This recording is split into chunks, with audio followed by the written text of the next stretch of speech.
دیکھیں ابھی ہم بہت ارلی اسٹیج آف ہیں. ابھی آپ دیکھیں کہ جو ہماری انویسٹمنٹ کے حوالے سے جو بات ہو رہی ہے, ڈالر کو کنٹرول میں آئے ہوئے میرے خیال سے 2 ہفتے میں ابھی غالباً, ٹھیک ہے نا, اسمگلنگ. تو 1 یا 2 ہفتے میں تو کوئی بھی ویو لینا یا کہنا کہ بھائی چیزیں کنٹرول میں آ گئی ہیں as a from an analytical perspective, یہ ممکن نہیں ہوتا. ایٹ لیسٹ اگر ہمیں لگتا ہے کہ 3 یا 4 مہینے کے اندر ڈالر اماؤنٹ کو کم سے کم اتنا بھی ہو کہ ڈالر کی ایک ویلیو سسٹین ہو جاتی ہے اور ریزروز تھوڑے تھوڑے بھی اوپر جانا شروع ہوتے ہیں, ہمیں لگتا ہے اسمگلنگ کنٹرول میں ہے, ہمیں لگتا ہے کہ انفلیشن نیچے آ رہا ہے, جس کی بنیاد پہ ایٹ لیسٹ اسٹیٹ بینک نے اپنے پالیسی ریٹس کو کم کرنا شروع کیا ہے. کیونکہ دیکھیں جب تک اسٹیٹ بینک اپنا پالیسی ریٹ کم نہیں کرے گا تب تک گورنمنٹ کو بھی بریدنگ اسپیس نہیں ملے گی کسی بھی قسم کے انڈسٹری کو چلانے کے لیے.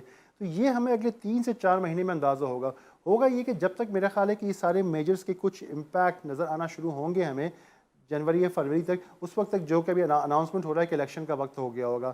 اچھا یہی وہ وقت ہوگا کہ جب آپ کا جو IMF کا اسٹینڈ بائی ایگریمنٹ ہے, جو 9 مہینے کا انہوں نے اسٹینڈ بائی ایگریمنٹ کیا تھا, وہ بھی ختم ہو جائے گا. تو میں سمجھتا ہوں کہ جو سب سے کرٹیکل ٹائم ہوگا پاکستان کی اکانومی کے لیے وہ فروری مارچ کا وقت ہوگا, کیونکہ اس وقت آپ کے الیکشن بھی ہو رہے ہوں گے, انٹرم سیٹ اپ بھی جا رہا ہوگا, نئی ٹیم بھی آ رہی ہوگی, IMF کا نیا ایگریمنٹ بھی فائنلائز ہو رہا ہوگا. تو اس وقت ہم نے ایک بہت ضروری ہے کہ اگلے 3 یا 5 سال کا ایک ویو دیں.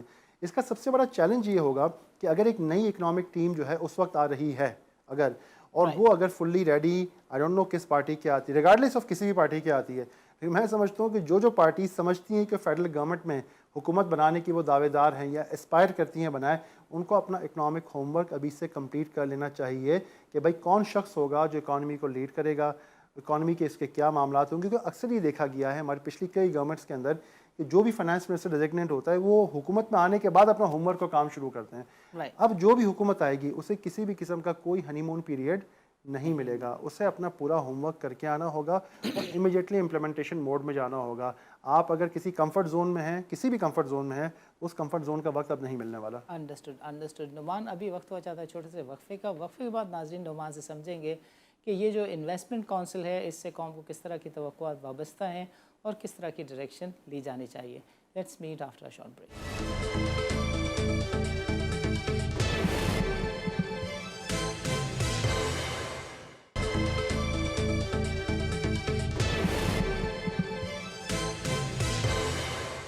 ویلکم بیک ناظرین.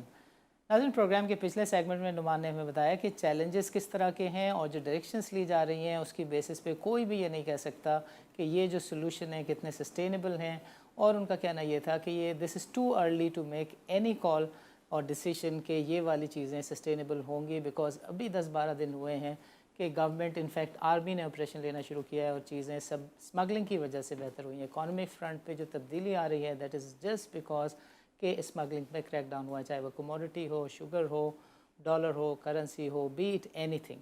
افغانستان میں بھی یہی کچھ ہوا ہے کہ افغانستان میں طالبان نے صرف اور صرف بارڈر کو کنٹرول کیا ہے اور ان کی کرنسی کو آج CNN اور ورلڈ باڈیز نے کہا ہے کہ اس نے پچھلے کوارٹر میں بیسٹ پرفارم کیا ہے. سو نعمان اوور ٹو یو, یہ بتائیں کہ آپ پچھلے سیگمنٹ میں بتا رہے تھے کہ جو SIFC ہے that is a strategic step اور اس کی وجہ سے پاکستان کی جو قسمت ہے وہ بھی بدل سکتی ہے. ذرا سمجھائیں کہ what is your view on this, اور اس کے جو پلیئرس ہیں اس وقت جو لوگ اس میں انوالو ہیں, کام کر رہے ہیں, اسپیشلی دا آرمی چیف, آپ کو کس سے کتنی امیدیں توقعات وابستہ ہیں؟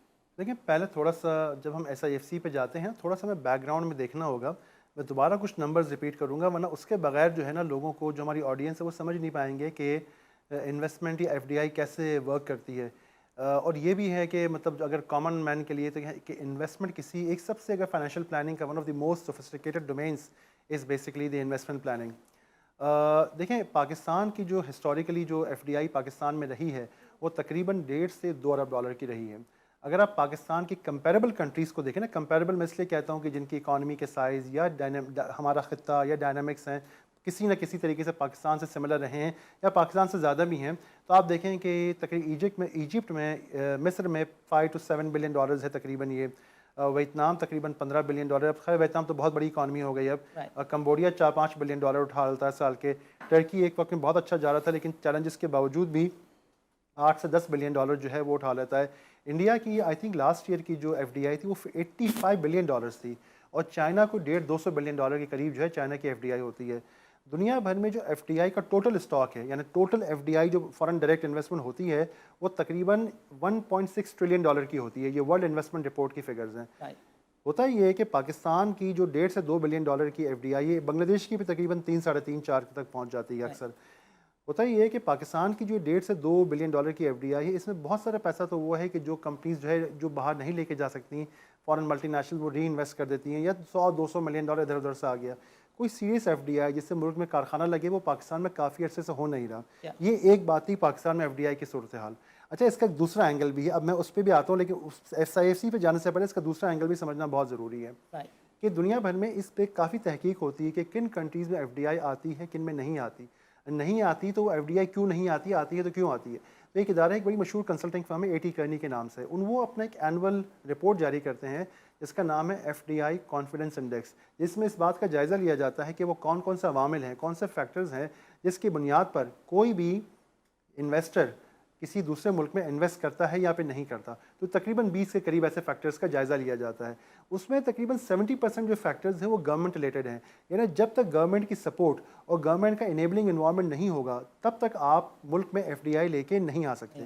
اب پاکستان میں آپ دیکھیں کہ جو اس میں جو مرکزی ادارہ ہوتا ہے وہ انویسٹمنٹ پروموشن ایجنسی جس ہوتی ہے، ہمارے یہاں بورڈ آف انویسٹمنٹ ہے. میرے خیال سے پچھلے 4-5 سالوں میں بورڈ آف انویسٹمنٹ کے کوئی 5-6 تو ہمارے چیف چینج ہو گئے ہیں. اب آپ یہ بتائیے کہ جس ادارے میں جو ہے اتنی تبدیل ایوری ادر ایئر 6 مہینے میں 8 مہینے میں اگر لوگ تبدیل ہو رہے ہوں تو وہ کیا پالیسی بنائے گا، اب وہ کس طریقے سے کنٹری کو پروجیکٹ کرے گا. تو یہ بہت سارے چیلنجز ہیں. تو کافی عرصے سے بات ہو رہی تھی کہ ہمارا جو انویسٹمنٹ پروموشن ایجنسی ہے اس کا ایک آلٹرنیٹیو سیٹ اپ ایسا ہونا چاہیے کہ یا تو کوئی نیا ادارہ بنایا جائے یا نئے سرے سے بنایا جائے، کیونکہ ہمیں انٹرنیشنل انویسٹرز کو ڈیل کرنے کے لیے ہمیں کوئی اس کا ایک متبادل ادارہ چاہیے. اچھا، اس گیپ کو فل کرنے کے لیے ایس آئی ایف سی کوشش کر رہی ہے کہ ایک ہم نے پہلے بات کی لانگ ٹرم پلاننگ کی بات کی وقفے سے پہلے، اور دوسری ہم نے بات کی کہ اگر انویسٹمنٹس کے لیے آپ جاتے ہیں تو بھائی کم سے کم پریپریشن ہائی لیول کی ہونی چاہیے. بات یہ ہے کہ ایس آئی ایف سی کس وقت یہ کر رہی ہے کہ ایک تو یہ اپنے اسٹریٹجک کانٹیکٹس، اور بالکل چونکہ آرمی لیڈ ہے، آرمی سیولین دونوں ہے لیکن آرمی کا بڑا اہم رول ہے، تو اپنے اسٹریٹجک کانٹیکٹس کے بیس پہ یہ ایشورنس دے رہے ہیں انٹرنیشنل انویسٹرس کو کہ اگر آپ پاکستان میں آتے ہیں تو ہماری ایشورنس ہے اس بات کی کہ آپ کو جوڈیشل سسٹم میں یا باقی معاملات میں یا ایڈمنسٹریٹولی کسی قسم کے پرابلم کا ایٹ لیسٹ سامنا نہیں کرنا پڑے گا، یا ہم اس کو حت المقدور ریزالو کرنے کی کوشش کریں گے. اسی طرح کا پالیسی فریم ورک میں بھی جو معاملات ہیں ہم کوشش کریں گے کہ آپ کو 3 to 5 ایئرس کی ایک وہ دی جائے.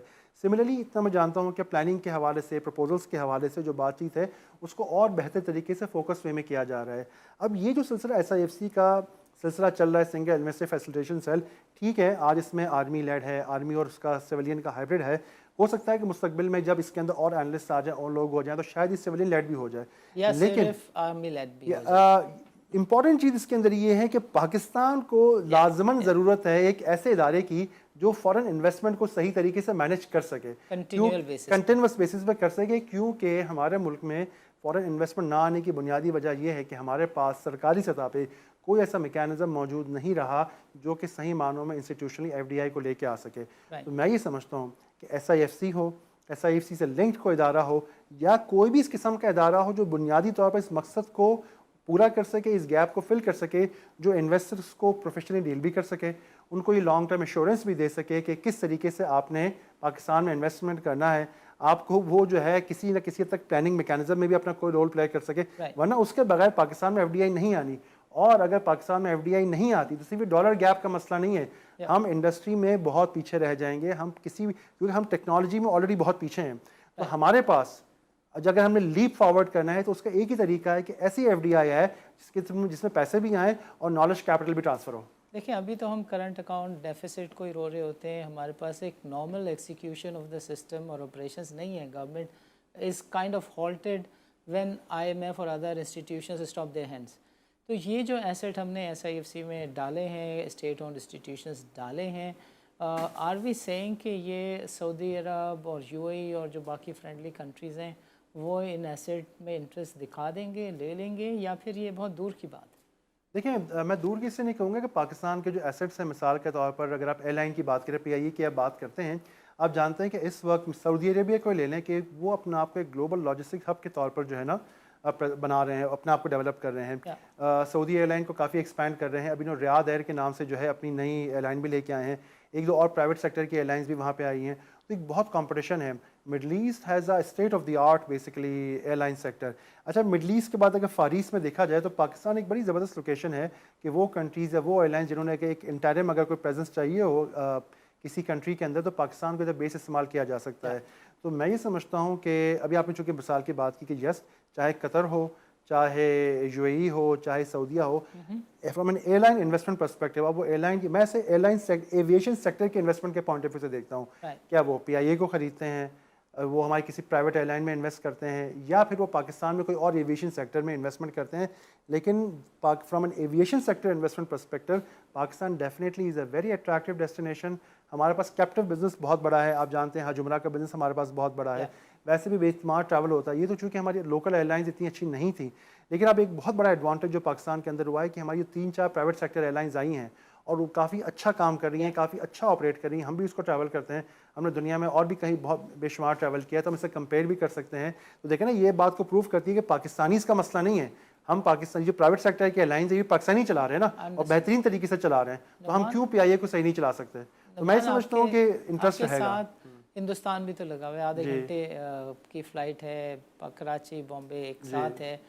سو ابھی آپ دیکھیں کہ انڈیا اور یو اے ای پانی کی پائپ لائن ڈال رہا ہے اور روڈ بچھا رہا ہے. وہ کہہ رہا ہے کہ آپ کشمیر میں جو ہم نے آدھا دے دیا اس کا پانی انڈیا کو جائے گا تھرو پائپ لائن, اور انڈینس بس میں جایا کریں گے U A E. So when you look at this region is changing, India is getting momentum and control. یہ جو سی پیک اور یہ جو ریجنل روٹس کی باتیں ہو رہی ہیں, اس میں پاکستان اس وقت آپ کو کہاں کھڑا ہوا دکھ رہا ہے؟ دیکھیں, میں ہی سمجھتا ہوں کہ پاکستان کو ہر 10-15 سال بعد ایک جو ہے نا غیبی مدد کے طور پر ایک اپارچونیٹی سامنے آتی ہے اور وہ ہم ضائع کر دیتے ہیں. مجھے ایسا محسوس ہوتا ہے کہ پاکستان کو ایک اور اپارچونیٹی ملی ہے, اور اس کی وجہ بھی آپ کو بتاتا ہوں. جو میری رائے میں کیا ہے وہ یہ ہے کہ جیسے ہی انڈیا نے اور سعودی اور یہ نے مڈل ایسٹ کے ساتھ مل کے ایک کوریڈور کا اناؤنسمنٹ کیا جو انڈیا سے مڈل ایسٹ سے ہوتا ہوا اور یورپ اور نارتھ امریکہ تک جائے گا, تو اس کے امیجیٹلی بعد ٹرکی کی طرف سے ایک اناؤنسمنٹ آیا کہ ایسا کوئی بھی کوریڈور ہمارے لیے ایکسیپٹیبل نہیں ہے جو ٹرکی کو بائی پاس کرے. تو ٹرکی نے ایک اور کوریڈور کا اناؤنسمنٹ کیا جس میں عراق کو انہوں نے شامل کیا, کیونکہ بصرہ کے صدرن عراق میں جو بصرہ پورٹ ہے وہاں سے وہ ایک کوریڈور کریٹ کرنا چاہ رہے ہیں جو مڈل ایسٹ اور ترکی سے ہوتا ہوا یورپ میں جائے. اچھا, آپ دیکھیں کہ یہ اگر جو کوریڈور کی پالیٹکس ہے, اس میں سب سے جو میچور پروجیکٹ ہے آج کی تاریخ میں وہ بی آر آئی ہے, کیونکہ بی آر آئی کا جو پروجیکٹ ہے وہ 10 سال پہلے انوزاج ہوا تھا. اس کے مختلف لیگز ہیں, اس کا ایک بہت امپورٹنٹ لیگ ہے جو سی پیک ہے, چائنا پاکستان اکنامک کوریڈور ہے. اس میں تمام طرح چیلنجز اور مشکلات اور ڈس ایگریمنٹس کے باوجود بھی کافی کام ہو چکا ہے, ایٹ لیسٹ ایک میچور اسٹیج پر ہے. باقی سارے اکنامک کوریڈورز ابھی تھیوریٹیکل یا کنسیپچول اسٹیج کے اوپر ہیں.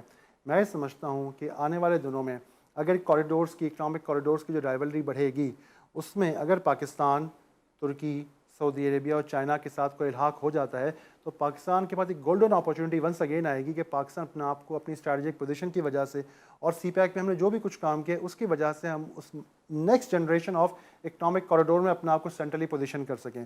تو پاکستان کے پاس یس ایک بہت اچھی اپارچونیٹی ہے, آ سکتی ہے, اور اب یہ ہمارے اوپر ہے کہ ہم اس کو اپارچونیٹی کو کتنے اچھے طریقے سے استعمال کرتے ہیں. بٹ یو سی انڈیا اور پاکستان کے علاوہ باقی سب, یعنی انڈیا اور چائنا کے علاوہ باقی سب انڈیا کے ساتھ کھڑے ہو گئے. آپ کو آئسولیشن نہیں نظر آ رہی؟ دیکھیں, آئسولیشن سے میں زیادہ کہوں گا کہ پاکستان کی جو انٹرنل پولیٹیکل پرابلمز ہیں اس کی وجہ سے ان لوگوں نے شاید ایک ویو لیا ہے بہت سارے کنٹریز نے کہ لیٹ سی. تو میں آئسولیشن کے بجائے کہوں گا ایک لیٹ سی اپروچ ہے کہ دیکھتے ہیں کہ پاکستان میں آنے والے دنوں میں سیاسی منظرنامہ کیا تبدیل ہوتا ہے. تو اسی لیے اٹ آل ڈپینڈس, نہ میں یہ کہہ رہا ہوں کہ بہت اچھا ہو جائے گا نہ بہت برا ہو جائے گا. ساری چیز اس بات پہ ڈیپینڈ کرتی ہے کہ کس طریقے سے ٹرانزیشن الیکشنز کیسے ہوتے ہیں, ٹرانزیشن آف پاور کیسے ہوتا ہے, کیسی اکنامک ٹیم اسپیشلی جو ہے وہ میدان میں اترتی ہے یا اتاری جاتی ہے. سارا کچھ اس پر ڈیپینڈ کرتا ہے. اگر ہم اپنے کارڈ اچھے طریقے سے کھیلتے ہیں تو کوئی ریزن نہیں ہے کہ پاکستان اگلے 5 سال میں بہت بڑی حد تک انویسٹمنٹ اور بہت سارے معاملات کو اٹریکٹ کر سکتا ہے, پیسے بھی آ سکتے ہیں, ریمیٹنسز بھی بڑھ سکتی ہیں. دیکھیں, میں آپ کو ایک اور بھی اینگل کے کروں گا. ہمارے یہاں لوگ ریمیٹنسز کی جب بات کرتے ہیں نا, تو ریمیٹنسز میں کیا ہوتا ہے کہ جو فورن ریمیٹنس پاکستان میں آتی ہے وہ 3 مد میں آتی ہے. ایک تو آپ کے فیملی ایکسپنسز کے لیے لوگ بھیجتے ہیں, دوسری آپ کے چیریٹی کے لیے پیسہ آتا ہے, لوگ زکوٰۃ بھی یہیں دیتے ہیں, اور تیسری انویسٹمنٹ کے لیے آتی ہے. اس وقت آپ جانتے ہیں کہ اسپیشلی وہ پاکستانی جو گلف کنٹریز میں ہیں جن کے پاس ایک ہی پاسپورٹ ہے, تو وہ ظاہر ہے کہ پاکستان پیسے جیسے پیسے جمع ہوتے ہیں پاکستان میں ایک پلاٹ خرید کے رکھ لیتے ہیں. اس وقت اوورسیز پاکستانیز کے پاس بہت کیپٹل جمع ہے, وہ پاکستان میں انویسٹ بھی کرنا چاہ رہے ہیں, لیکن وہ بھی ویٹ اینڈ سی موڈ میں ہے کہ یہ اونٹ کس کروٹ بیٹھتا ہے. کیونکہ جن لوگوں نے 100 روپے پیسے لگائے تھے ڈالر میں پیسے کما کے, ڈالر ویسے 300 کا ہو گیا, تو جو ویلتھ تھی ان کی 1/3 ہو گئی. تو پیپل آر ناٹ ہیپی. تو اگر تو ڈالر کی قیمت کچھ نیچے آتی ہے, ریئل اسٹیٹ میں اپریسیشن آتا ہے, تو at least overseas Pakistani investors کو بھی بہت بڑا انسینٹیو ملے گا کہ دوبارہ پاکستان میں انویسٹ کرنا شروع کریں. بالکل ٹھیک ہے، بالکل ٹھیک ہے. نعمان ابھی وقت ہوا جاتا ہے چھوٹے سے وقفے کا. وقفے کے بعد ہم چاہیں گے کہ آپ ہمارے ناظرین کو بتائیں کہ ہم اکثر جو بات کرتے ہیں کہ پاکستان کا جو ڈیوریبل سولوشن ہے that is in the economic security council, اگر وہ بن جاتی ہے اور اس کو ایک اسموتھ طریقے سے چلایا جاتا ہے لانگ ٹرم بیسس کے اوپر، تو پاکستان کے مسائل مستقل بنیادوں پر حل کرنے کی امیدیں وابستہ کی جا سکتی ہیں. ناظرین، let's meet after short break. Nauman سے سمجھیں گے economic security council.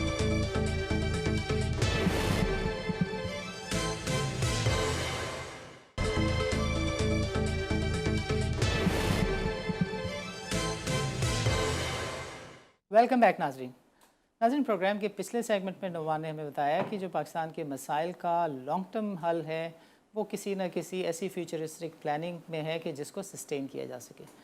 What we were discussing before the break was the establishment of the Economic Security Council. That is something that we discussed upon numerous occasions and times, and there have been certain interest in the federal sectors where people are now talking about it, thinking about it, that there has to be a permanent solution to the woes and the issues and the problems of the Pakistan. So Nouman, over to you. What is this idea that we have been discussing, and what at present you think makes it expedient for Pakistan to consider the establishment of Economic Security Council?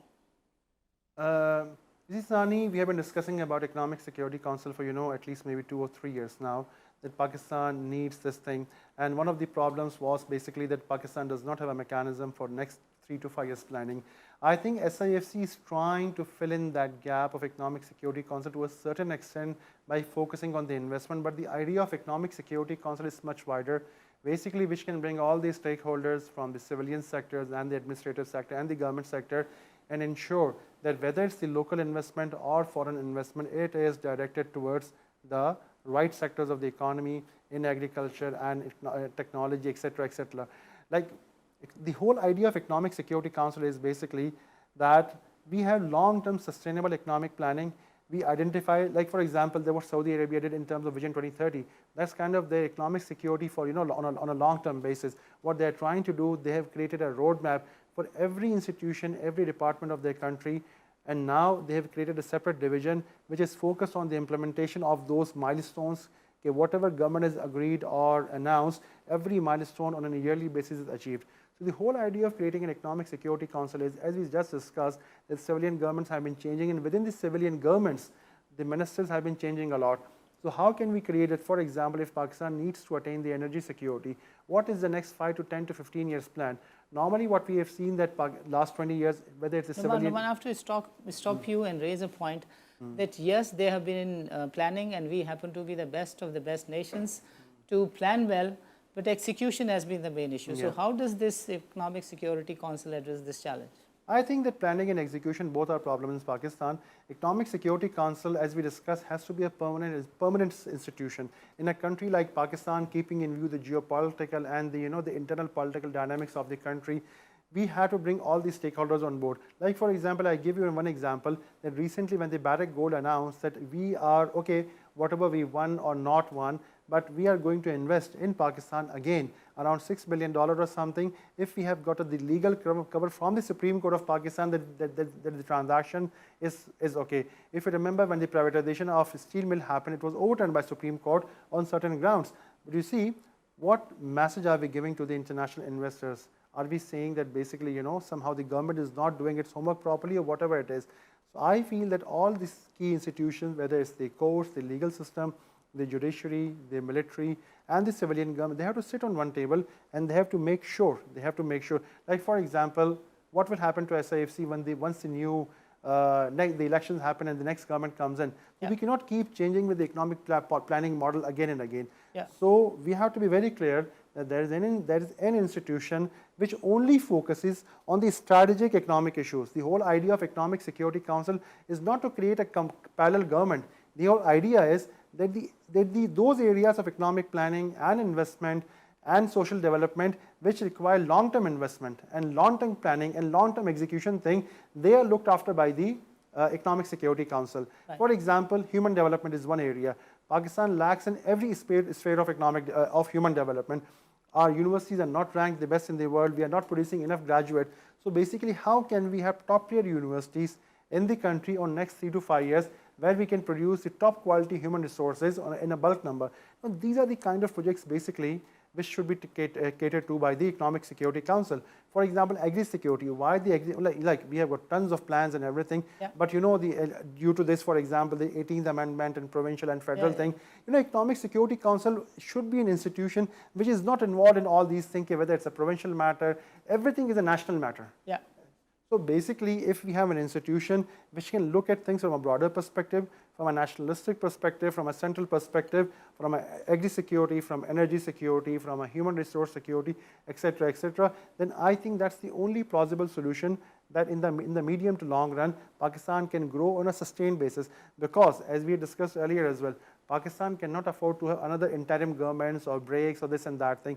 Already, the international community, international financial institutions, our strategic partners are fed up of Pakistan continuous, you know, going back for rescheduling of loans, of central banking deposit, etc. And what we are looking for, you know, a country of 240 million people, which exports around $35–40 billion, which gets remittances of another $35–40 billion.